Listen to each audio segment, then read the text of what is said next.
Hello नमस्कार दोस्तों। तो जैसा कि हम लोग अभी बिहार स्पेशल पढ़ रहे हैं और बिहार स्पेशल में आज का टॉपिक हो जाता है स्वराज पार्टी और बिहार, है ना। स्वराज पार्टी और बिहार हो जाएगा। चलिए, जो सीरीज में हम लोग देख रहे हैं वन बाई वन, क्योंकि आप देखते हैं आधुनिक भारत का इतिहास जब पढ़ते हैं तो आधुनिक भारत के संदर्भ में जब बिहार की भूमिका पढ़ते हैं तो वहां से प्रश्न पूछे जाते हैं। जैसे आज का टॉपिक है स्वराज पार्टी और बिहार, तो चलिए हम लोग देखते हैं क्या है स्वराज पार्टी और बिहार में। स्वराज पार्टी, है ना, स्वराज पार्टी और बिहार, स्वराज पार्टी और बिहार क्या हुआ था, स्वराज पार्टी बनने के पहले क्या हुआ था। क्योंकि दुनिया में तमाम जितने भी संगठन बने, जितना भी संस्था बना, उसके पीछे कोई ना कोई कारण है। दुनिया में हर घटना के पीछे कोई ना कोई कारण होता है। स्वराज पार्टी के गठन के पहले आप देखते होंगे 1922 की वो कहानी याद करिए, जब चौरी चौरा की घटना घट गई थी। तब महात्मा गांधी ने कहा था कि इस असहयोग आंदोलन को स्थगित कर देना चाहिए और स्थगित कर भी दिया। बहुत राष्ट्रीय नेता थे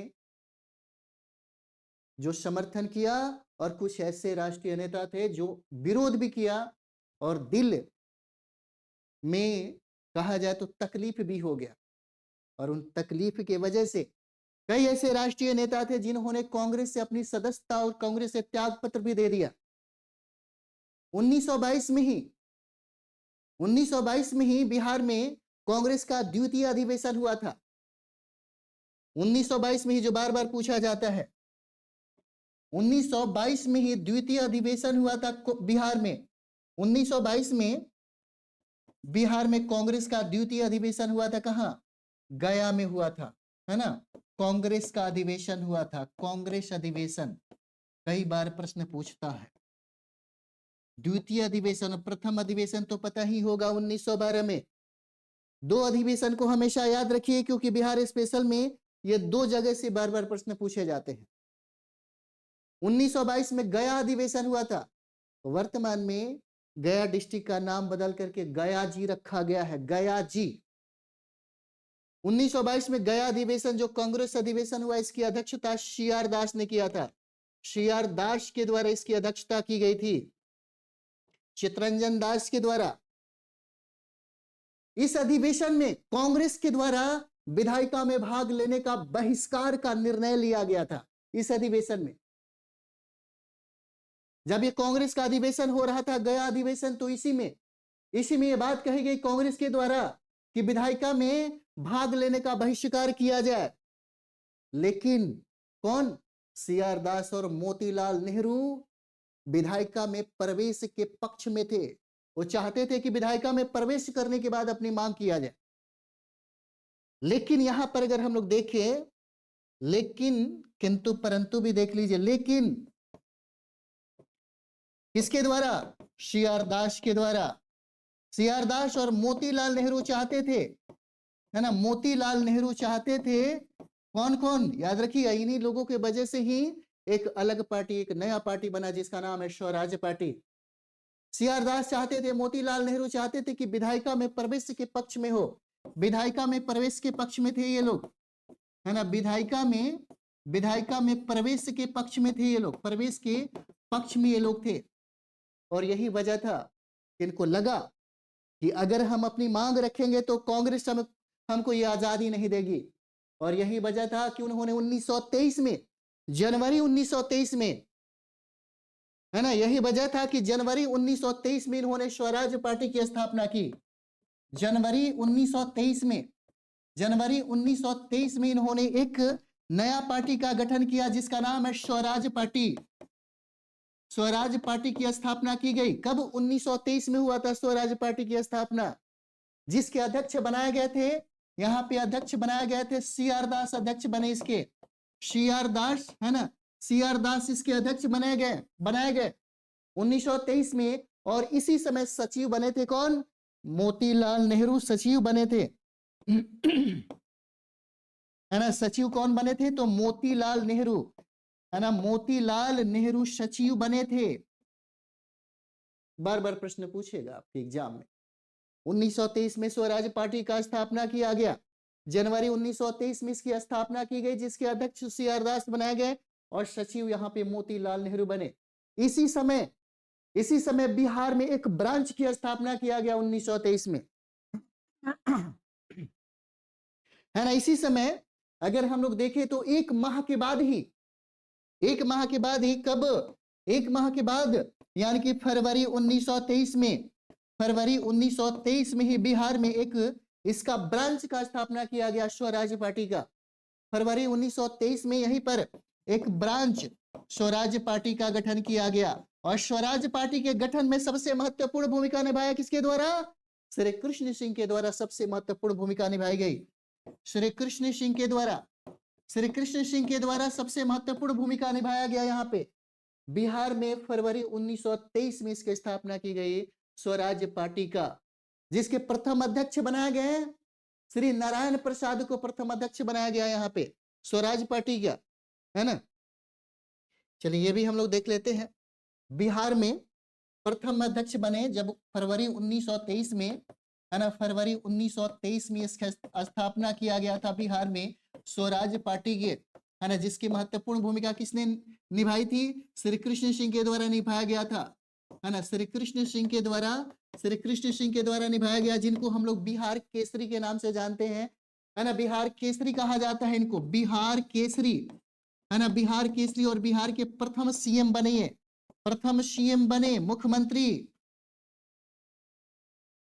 बिहार में इसकी जब शाखा फरवरी 1923 में स्थापित किया गया तो इसके अध्यक्ष कौन बनाए गए? हो सकता है ये पूछे आपके एग्जाम में, है ना। इसके अध्यक्ष बनाए श्री नारायण प्रसाद को अध्यक्ष बनाया गया। श्री नारायण प्रसाद को इसके अध्यक्ष बनाए गए और यहाँ पे इसके सचिव बनाए गए अब्दुल बारी। इंपॉर्टेंट है ना, बहुत इंपॉर्टेंट है ये। इसके सचिव बनाए गए किसको?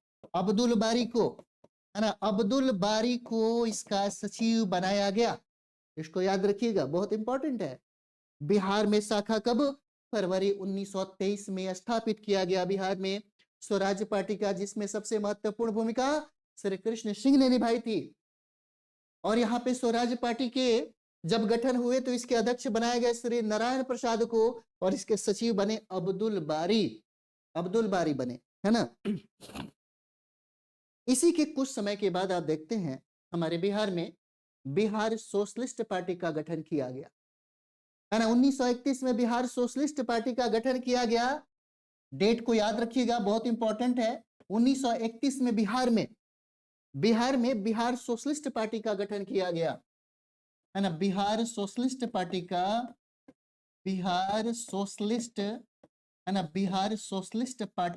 गठन किया गया। इसकी स्थापना की गई कब? 1931 में किया गया। और इसकी स्थापना में बहुत सारे लोगों का बहुत महत्वपूर्ण स्थान है। जैसे आप देख सकते हैं, अगर हम लोग स्थापना का श्रेय देंगे तो स्थापना का श्रेय जयप्रकाश नारायण और फूलेना प्रसाद वर्मा को दिया जा सकता है।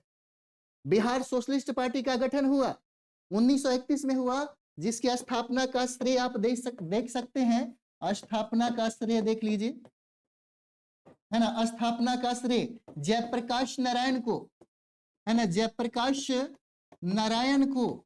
और उसके बाद ये हो जाते हैं दूसरा व्यक्ति जिनका नाम है फूलेना प्रसाद वर्मा हो जाते हैं। इंफॉर्मेशन को याद रखिएगा, इंफॉर्मेशन याद रहेगा, प्रश्न छूटेगा नहीं, बनेगा आपसे, है ना। ये सबसे ज्यादा इंपॉर्टेंट है कि इंफॉर्मेशन आपको याद हो और इसको बार बार रिवाइज करिए, पढ़िए लिखिए, सबसे शानदार तरीका है। तो बिहार सोशलिस्ट पार्टी के गठन में, इसके गठन में महत्वपूर्ण भूमिका किन लोगों ने निभाया? तो गठन में महत्वपूर्ण भूमिका आप देख सकते हैं, ये हो जाते हैं गंगा शरण सिन्हा, है ना। गंगा शरण सिन्हा हो जाएंगे, है ना। गंगा शरण सिन्हा हो जाते हैं। उसके बाद रामानंद मिश्र हो जाते हैं, है ना। रामानंद मिश्र ने भी महत्वपूर्ण भूमिका निभाई थी रामानंद मिश्र के द्वारा। और राम वृक्ष बेनीपुरी का नाम आप जानते होंगे, राम वृक्ष बेनीपुरी, है ना, राम वृक्ष बेनीपुरी, राम वृक्ष बेनीपुरी हो जाते हैं। इन लोगों की वजह से ही, इन लोगों से ही, है ना, इन लोगों ने ही मिलकर के बिहार सोशलिस्ट पार्टी का गठन 1931 में कर दिया, है ना। बिहार सोशलिस्ट पार्टी का गठन 1931 में हुआ, जिसमें गंगा शरण सिन्हा, रामवृक्ष बेनीपुरी और रामानंद मिश्र ने सबसे महत्वपूर्ण भूमिका निभाई। यह बिहार सोशलिस्ट पार्टी के पीछे सबसे ज्यादा अगर देखा जाए तो महत्वपूर्ण भूमिका अगर देखा जाए, जो स्थापना का श्रेय दिया जाता है वह जयप्रकाश नारायण हो जाते हैं और यहाँ पे फुलेना प्रसाद वर्मा हो जाते हैं।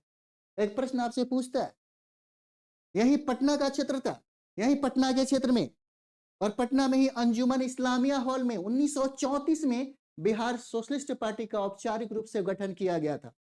औपचारिक रूप से गठन, ये ज्यादा इंपॉर्टेंट है ना। 1934 में आप देख सकते हैं, 1934 में, 1934 में पटना के, है ना, पटना में ही है, जिसका नाम आप देखते होंगे अंजुमन इस्लामिया हॉल है। अंजुमन इस्लामिया हॉल, अंजुमन, है ना, अंजुमन इस्लामिया हॉल, अंजुमन इस्लामिया हॉल, इसी में, इसी अंजुमन इस्लामिया हॉल में ही बिहार सोशलिस्ट पार्टी का गठन किया गया। बिहार, है ना, बिहार सोशलिस्ट पार्टी का, ये ज्यादा इंपॉर्टेंट है, बिहार सोशलिस्ट पार्टी का गठन किया गया और इसका जो गठन हुआ यहीं पर जाकर के औपचारिक रूप से गठन कर दिया गया। यहां पर औपचारिक गठन किया गया, है ना, औपचारिक रूप से गठन इसका, है ना, गठन इसका कर दिया गया कब? 1934 में, जिसके अध्यक्ष बनाए गए थे आचार्य नरेंद्र देव। मोस्ट इंपॉर्टेंट, है ना, बिहार सोशलिस्ट पार्टी के 1934 में यहां पर अध्यक्ष कौन बनाए गए, है ना, यह बार बार पूछा जाता है। इसके अध्यक्ष बनाए गए आचार्य नरेंद्र देव को बनाया गया, है ना, आचार्य नरेंद्र देव को, है ना, नरेंद्र देव को बनाया गया, यहां पर इसके अध्यक्ष बनाया गया। और इसके सचिव बने कौन? तो सचिव बने जयप्रकाश नारायण। यहां पर इसके सचिव बने जयप्रकाश नारायण बनते हैं, है ना, जयप्रकाश नारायण को बनाया गया। इंपॉर्टेंट है ना, यहाँ पे जयप्रकाश नारायण को बनाया गया। 1934 वाला ज्यादा इंपॉर्टेंट हो जाता है ना।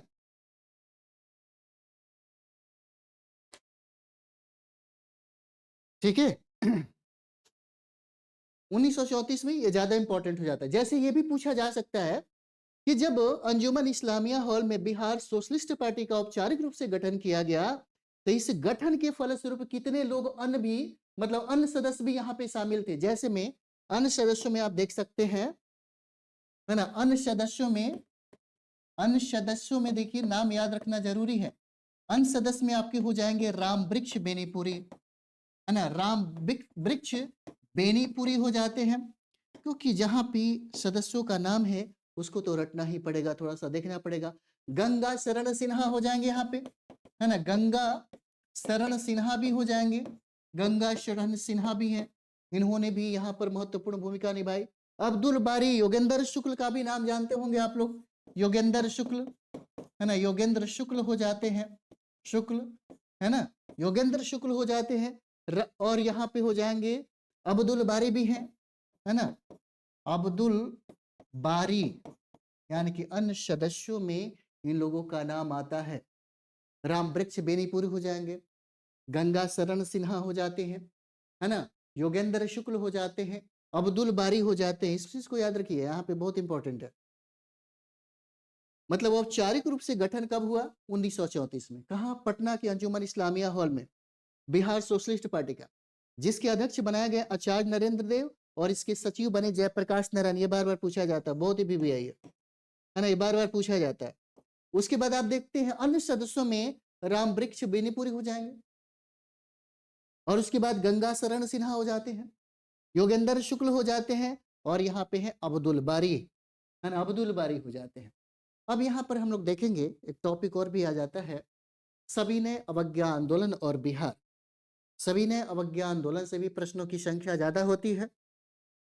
सविनय अवज्ञा आंदोलन और बिहार देखिए, है ना, सविनय अवज्ञा आंदोलन, सविनय अवज्ञा आंदोलन, है ना, सविनय अवज्ञा आंदोलन और बिहार, क्योंकि हम लोग पढ़ रहे हैं बिहार स्पेशल, क्योंकि हम लोग बिहार स्पेशल पढ़ रहे हैं। सविनय अवज्ञा आंदोलन के पहले एक अधिवेशन हुआ था 1929 में, है ना, 1929 में अधिवेशन हुआ था, जिसको हम लोग क्या कहते हैं, लाहौर का अधिवेशन। 1929 में, है ना, 1929 में एक अधिवेशन हुआ था कांग्रेस का, लाहौर अधिवेशन हुआ था, लाहौर अधिवेशन।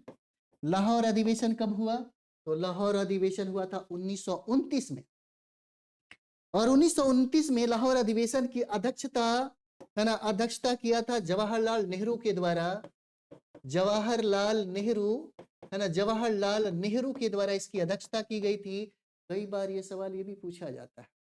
और इसी अधिवेशन में पूर्ण स्वराज के साथ साथ, यानी कि पूर्ण स्वराज की मांग इसमें किया गया, लेकिन इसी के साथ साथ सविनय अवज्ञा आंदोलन का प्रस्ताव भी यहीं पर पारित किया गया। इसी लाहौर अधिवेशन में, इसी लाहौर अधिवेशन में पूर्ण स्वराज के साथ साथ, है ना, पूर्ण स्वराज के साथ साथ, पूर्ण स्वराज के साथ साथ, पूर्ण स्वराज के साथ साथ यहाँ पे क्या, सविनय अवज्ञा आंदोलन का प्रस्ताव भी यहीं पर पारित किया गया।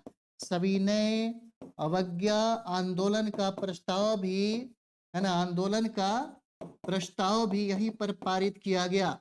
प्रस्ताव यहीं पर पारित किया गया था। कब? 1929 के लाहौर अधिवेशन में, लाहौर अधिवेशन में।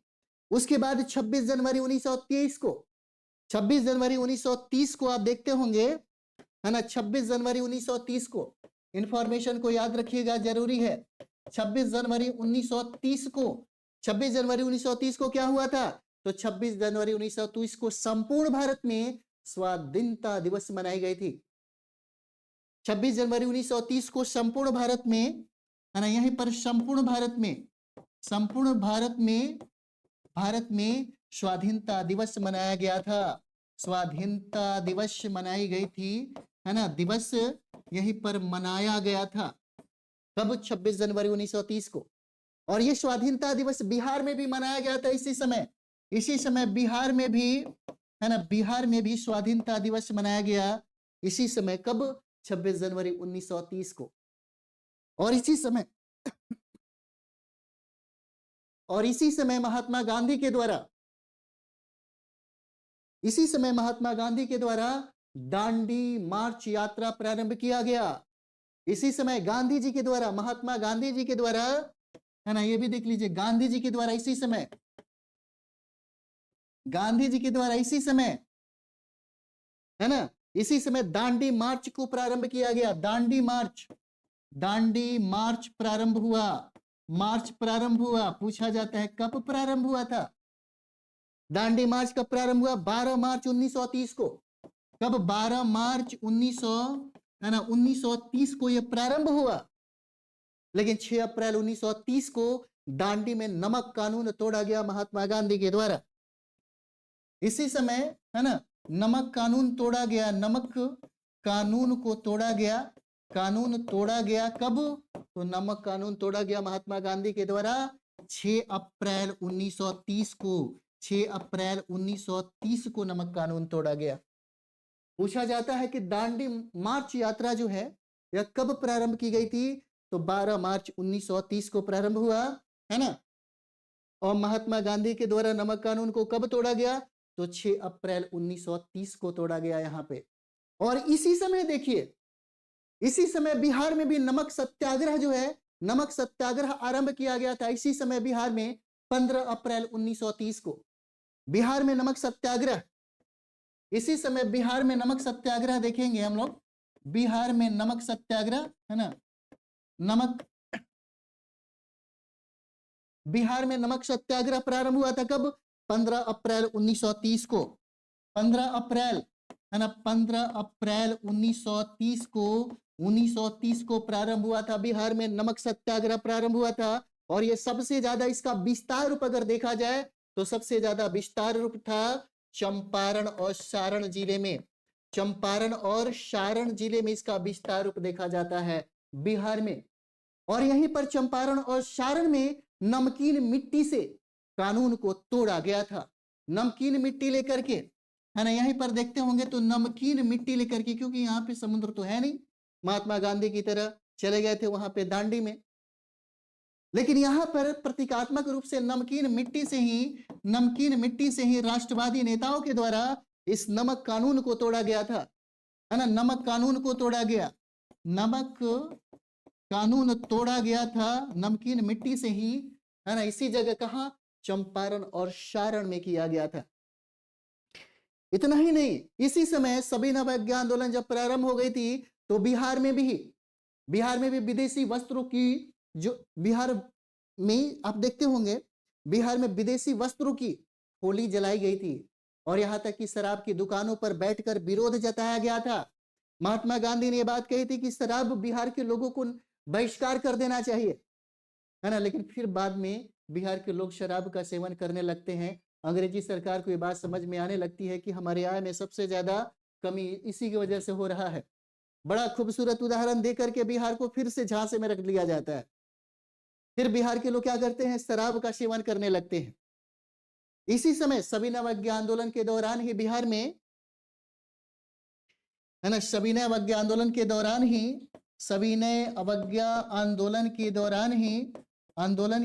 ही बिहार में क्या होता है, तो आंदोलन के दौरान ही आप देखते हैं विदेशी वस्त्रों, है ना, यहाँ पे विदेशी वस्त्रों और शराबों के दुकान पर, वस्त्रों और, है ना, शराब के दुकान पर विरोध जताया जाता है। और यहां तक अगर देखा जाए, है ना, तो बिहार में सबसे ज्यादा यह एक तरफ सफल भी होते हुए दिख रहा है। इतना ही नहीं, मई 1930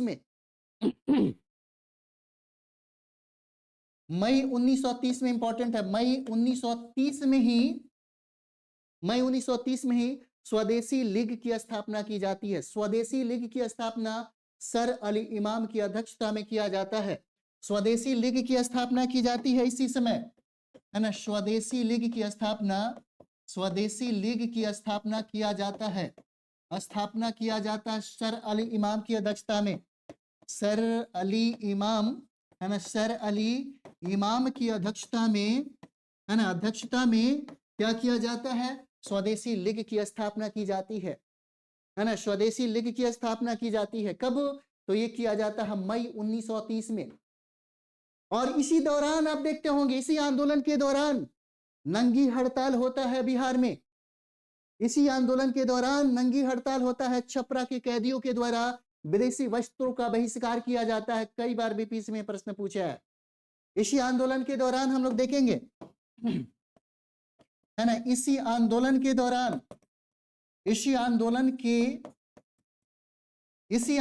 दौरान है ना, नंगी हड़ताल की जाती है। इसी आंदोलन के दौरान जो है ना, नंगी हड़ताल होती है। नंगी हड़ताल पूछा जाता है, नंगी हड़ताल कहां पर, तो छपरा के कैदियों के द्वारा किया जाता है। छपरा के, है ना, छपरा के कैदियों के द्वारा ये किया जाता है। कैदी लोग क्या करते हैं, तो कैदी लोग कहते हैं कि भाई हमको, है ना, विदेशी वस्त्र जो है वो हम त्याग करते हैं, हमको स्वदेशी वस्त्र चाहिए। और जो भी विदेशी वस्त्र रहता है, सारे विदेशी वस्त्र निकाल करके वो लोग फेंक देते हैं। और इस तरह से ये आंदोलन किया जाता है और आंदोलन सफल भी हो जाता है।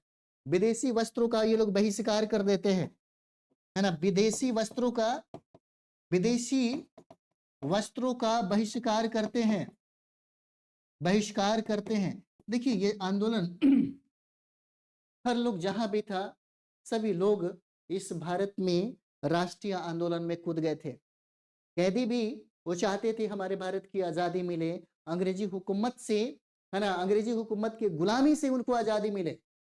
और यही वजह भी था कि बिहार में नंगी हड़ताल छपरा के कैदियों के द्वारा प्रारंभ कर दिया गया था। छपरा के कैदियों के द्वारा यह प्रारंभ हो गई थी। कई बार प्रश्न है जो पूछा गया है, ये पॉइंट को याद रखेंगे आप सभी लोग, है ना। और एक चीज और भी देखिएगा, सविनय अवज्ञा आंदोलन जब हो रहा था तो इसी समय बिहार में चौकीदारी कर बंद करने के लिए आंदोलन भी चलाया गया था। ये भी कई बार प्रश्न पूछा गया है कि बिहार में चौकीदारी कर बंद करने के लिए आंदोलन जब चलाया गया तो किस समय चलाया गया, है ना? देता है ऑप्शन में सविनय अवज्ञा आंदोलन, भारत छोड़ो आंदोलन, है ना, असहयोग आंदोलन, इस तरह से ऑप्शन में आपको देगा। तो ये हो जाता है सविनय अवज्ञा आंदोलन के समय बिहार में चौकीदारी कर बंद करने के लिए आंदोलन चलाया गया था। चलिए इस पॉइंट को भी आप लोग रट जाइएगा, याद रखिएगा, है ना। सविनय अवज्ञा आंदोलन के दौरान, सविनय अवज्ञा आंदोलन के दौरान, है ना, आंदोलन के दौरान कहां, बिहार में, आंदोलन के दौरान सविनय अवज्ञा आंदोलन कब, 1930 में। इसी समय बिहार में, इसी समय बिहार में चौकीदारी कर बंद करने के लिए, चौकीदारी कर, चौकीदारी कर, है ना, चौकीदारी कर बंद करने के लिए, बंद करने के लिए, है ना, पॉइंट लिख देते हैं ताकि आप लोग को आराम से लिख सकते हैं। यहाँ पे बंद करने के लिए आंदोलन चलाया गया, के लिए, है ना, बंद करने के लिए आंदोलन, आंदोलन चलाया गया, ठीक है। यहाँ पे आंदोलन चलाया गया, बहुत इंपॉर्टेंट है, एकदम VVI है ना, एकदम रटे ही जाइए ताकि बार बार प्रश्न पूछा जाता है। और ये जो चला था चौकीदारी कर बंद करने के लिए, जो आंदोलन चलाया गया था बिहार में, वह बिहार का क्षेत्र था सारण का क्षेत्र में, चंपारण के क्षेत्र में, शाहाबाद का क्षेत्र था, पूर्णिया का क्षेत्र था, मुंगेर और पटना में इसको चलाया गया था। चलिए क्षेत्र भी देख लीजिए कहां कहां चला था यह। तो क्षेत्र अगर देखेंगे हम लोग तो क्षेत्र हो जाएगा आपका कहां पे, तो ये क्षेत्र हो जाता है सारण का, है ना, सारण के क्षेत्र में चला, चंपारण के क्षेत्र में चला। या चौकीदार कर बंद करने की जो आंदोलन है यह सारण, चंपारण, शाहाबाद, है ना, शाहाबाद, शाहाबाद में, पूर्णिया में, है ना, शाहाबाद पूर्णिया के क्षेत्र में हो जाता है, मुंगेर और पटना में, है ना, मुंगेर, मुंगेर और पटना में यह आंदोलन सबसे ज्यादा प्रभावशाली रहा और इसका विस्तार भी रहा। इसी समय में, इसी समय 30 जून 1930 को कांग्रेस को अवैध संगठन घोषित कर दिया गया। इसी समय 1930 में ही, है ना, इसी समय देखिएगा कब, तो 30 जून 1930 को, ठीक है। डेट को हम इसलिए लिख दे रहे हैं ताकि पूछा जाता है, बीपीएससी पूछता है। 30 जून 1930 को, 30 जून 1930 को क्या किया गया, तो 30 जून 1930 को कांग्रेस को अवैध संगठन घोषित कर दिया गया। कांग्रेस को, है ना, कांग्रेस को, कांग्रेस को अवैध संगठन घोषित कर दिया गया, है ना, कांग्रेस को अवैध, अवैध संगठन, है ना, अवैध संगठन घोषित कर दिया गया। पूछा जा सकता है कब, 1930 में, 30 जून 1930 को किया गया था। और इसी समय 5 जुलाई 1930 को डॉक्टर राजेंद्र प्रसाद को गिरफ्तार करके जेल में भेज दिया गया। 6 माह की उनको कैद की सजा दी गई थी। 5 जुलाई 1930 को ही, है ना, इसी समय देखते होंगे कि 5 जुलाई 1930 को ही डॉक्टर राजेंद्र प्रसाद को, डॉक्टर राजेंद्र प्रसाद को 6 माह की 6 माह की, है ना, कैद की सजा सुनाई गई थी इनको, 6 माह की। और गिरफ्तारी के बाद डॉक्टर राजेंद्र प्रसाद ने अपना उत्तराधिकारी भी बना दिया जिसका नाम है दीप नारायण सिंह। इन्होंने अपना उत्तराधिकारी मनोनीत किया है और भागलपुर के रहने वाले थे जिनका नाम था दीप नारायण सिंह। यानी कि गिरफ्तारी के बाद इन्होंने अपना उत्तराधिकारी मनोनीत किया, उसको भी लिखते हैं उत्तराधिकारी, है ना, उत्तराधिकारी। ये उत्तराधिकारी थे कहाँ के, भागलपुर के। भागलपुर को हम लोग सिल्क सिटी कहते हैं, है ना। भागलपुर के थे दीप नारायण सिंह। दीप नारायण सिंह को, दीप नारायण सिंह को, है ना, जो भागलपुर से बिलोंग करते थे, इनको अपना उत्तराधिकारी घोषित कर दिया डॉक्टर राजेंद्र प्रसाद ने। और इस तरह से आप देखते होंगे कि महात्मा गांधी के द्वारा यह आंदोलन को फिर से स्थगित कर दिया गया, लेकिन स्थगित करते रहने तक, यानी कि स्थगित तक ही बिहार में यह आंदोलन सक्रिय रूप से अपना भूमिका निभाते रहा इस समय तक। क्योंकि गांधी जी अधिकतर आंदोलन जो भी किए हैं, चाहे आप देखते होंगे शुरुआत में असहयोग आंदोलन 1920 वाला जो प्रारंभ हुआ था, उन्होंने प्रारंभ तो कर दिया, लेकिन 1922 में आते आते उन्होंने असहयोग आंदोलन को स्थगित कर दी। फिर समझौता होने के बाद इन्होंने क्या किया, इन्होंने इसको भी स्थगित कर दिया। लेकिन बिहार में यह सक्रिय रहा, कई वर्षों तक यह सक्रिय रहा यहाँ पे बिहार में। तो चलिए हम लोग अगला जो टॉपिक है, बिहार विधानसभा का जो चुनाव है 1937 से प्रश्न पूछता है ना, 1937 बिहार विधानसभा 1937, बिहार विधानसभा है ना, बिहार विधानसभा 1937 हम लोग पढ़ते हैं, ठीक है।